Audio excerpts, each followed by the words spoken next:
Code Vein 2 is a really good game with one huge problem holding it back. I've put around 20 hours into it so far, and that's enough time to talk about what I genuinely like here, what's just okay, and where things really fall apart. I haven't finished the game yet, so consider this a review in progress. If there's interest, I'll come back with a full review once I've seen it through, and with that out of the way, this is Code Vein 2. Wow! So Code Vein 2 is an open-world, Souls-like action RPG where you play as a revenant hunter, teaming up with NPCs called partners to explore a post-apocalyptic world and take on bosses. If you're familiar with the genre, most of the loop will feel pretty standard to you. Bonfires, leveling up, upgrading gear, that stuff. Bonfires, here called missiles, are where you level up, tinker with your weapons and fast travel, and once you're out of the tutorial area, the game gives you a motorcycle you can summon almost anywhere. It's not as good as Torrent from Elden Ring, but nothing is. The bike does the job, and yeah, it looks pretty sick too. Visually, man, I actually like Code Vein 2 a lot. Artistically, it reminds me a bit of AI Limit, Stellar Blade, Nier Automata, with of course some DNA from the first game as well. Now, I've seen some fans of the original Code Vein say that the sequel undermines the setting and plays a bit loose with the lore, and I can't really judge since I didn't spend much time with the first game, but it's worth mentioning if that stuff matters to you. So far, Code Vein 2 really works for me. There's a lot to dig in, and I've caught myself thinking about the game even when I'm not playing it, which is always a good sign. It's even made me want to go back and give the first Code Vein another shot, despite, again, fans saying it's a very different experience. I'm glad that's out of the way. I really liked the character creator here. It's also available as a standalone download on Steam and consoles, so you can mess around with it before even touching the game. It's genuinely in-depth. You can make beautiful characters, you can make absolute abominations, and both work because your character is front and center in a lot of cutscenes, and there are a lot of cutscenes.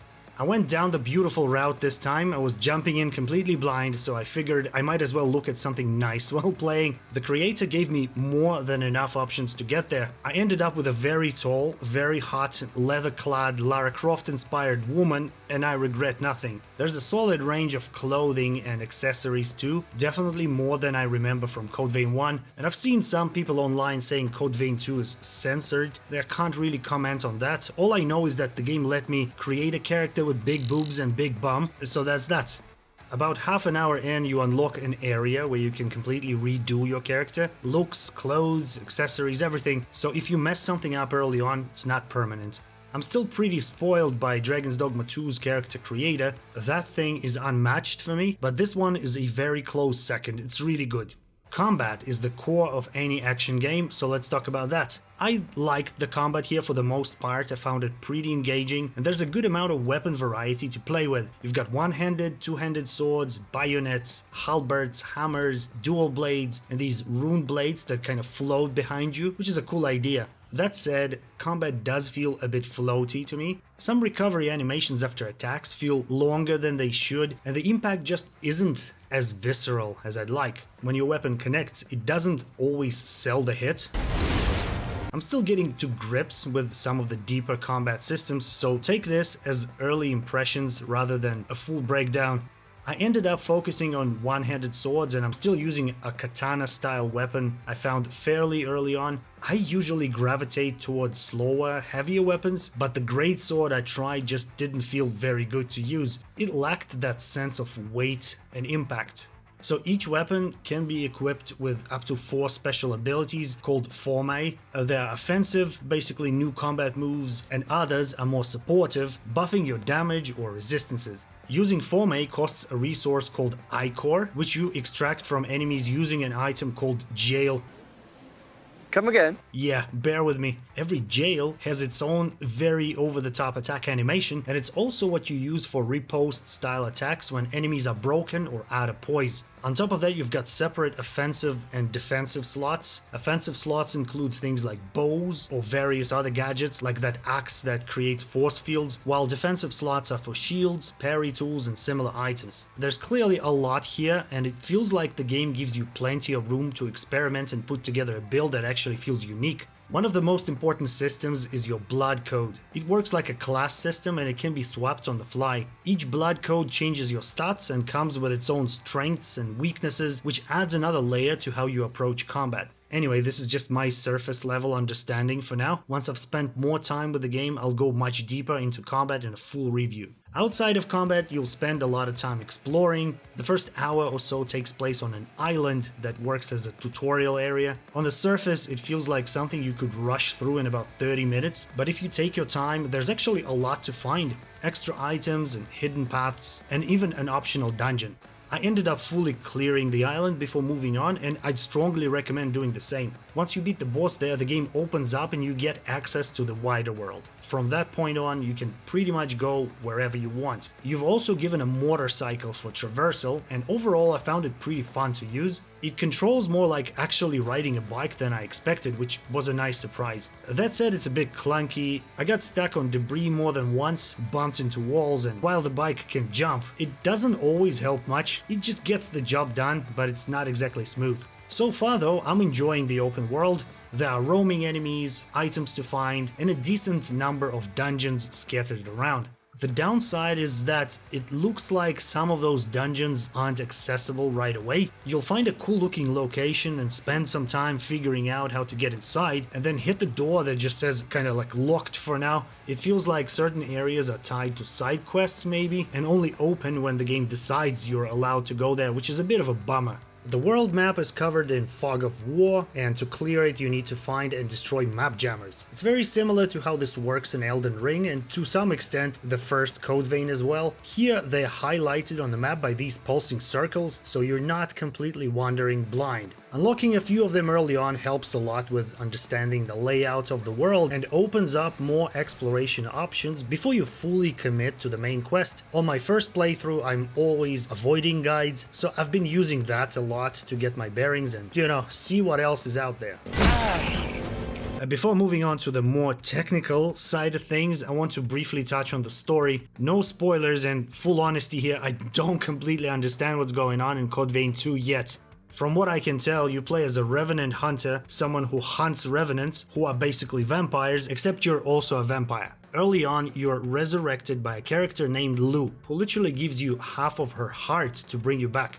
With her help, your job is to save the world by jumping between past and the present to prevent a calamity, although both the past and the present already look like they've been completely wrecked, so I guess the goal is to stop things from getting even worse. The core idea is actually pretty interesting. You'll explore areas in the present that are totally ruined and overrun by monsters called horrors, then jump back in time to the same locations. They're still messy, but the monsters you fought are now regular people you can talk to. So in simple terms, you travel back in time to change something so the present ends up being less shitty. Anyway, that's my current understanding of it. There's clearly more going on, and I like the idea of uncovering it gradually. It's one of the reasons I keep thinking about the game when I'm not playing it. I want to see where the story goes and learn more about the characters. And now, the elephant in the room, Code Vein 2's performance on PC. Time jump complete. Whatever bad things you might have heard are probably true. The game is very rough right now. I don't have a top-of-the-line PC, my specs are on the screen, it's a pretty standard mid-range setup, well within the game's requirements, and the fact that this rig of mine handles more demanding, better-looking games just fine tells me this isn't a hardware issue. Code Vein 2 is simply poorly optimized. You get all the usual Unreal Engine 5 problems here. FPS drops, stuttering, texture pop-in, muddy textures. Cutscenes also feel locked to 30 FPS no matter what you change in the settings. That might make sense on consoles, but I'm playing on PC, dog. What's with that? The biggest issue for me is the frame rate, of course. Some areas run at a stable 60 and feel great, others tank really hard, especially when entering new areas or when there's a lot happening on the screen. I've seen drops as low as like 20 FPS, which is terrible in a game that relies on precision and quick reactions. On top of that, Code Vein 2 struggles with sound effects from time to time. I had multiple fights where certain sounds just stopped playing entirely. One fight in a water-filled area lost all water splash effects. Won't hold back. And halfway through the fight, the monster's sound disappeared completely.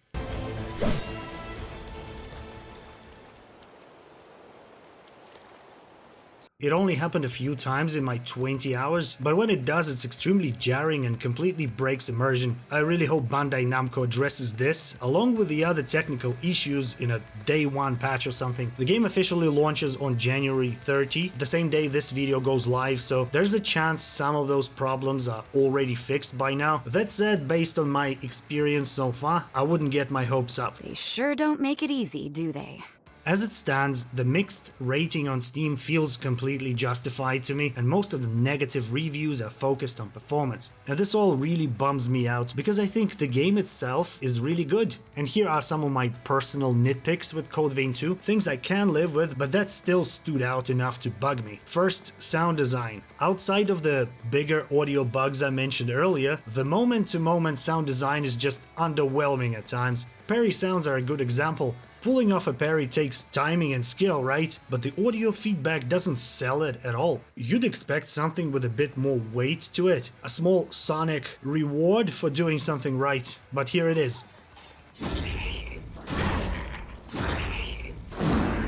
Same goes for the environmental sounds. Destroying furniture barely cuts through the mix, and it ends up sounding dull and mushy like you're rolling into a heap of wet cardboard. It's a small thing, but it's something Dark Souls 1 figured out over a decade ago. Footsteps are another odd one. They lack texture and presence, and once you notice it, it's hard to unhear. Sounds like they were drumming chopsticks on a bowl of soup or something to record these.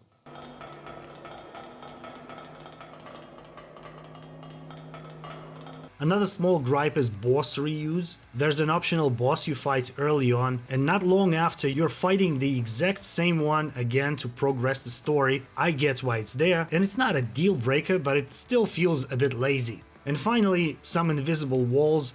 I ran into a few spots that look clearly reachable, but the moment you try to get there, you hit an invisible barrier. In an open world game that encourages exploration, that's always frustrating, even if it only happens occasionally. None of this is game breaking, but taken together, it does chip away at the overall experience.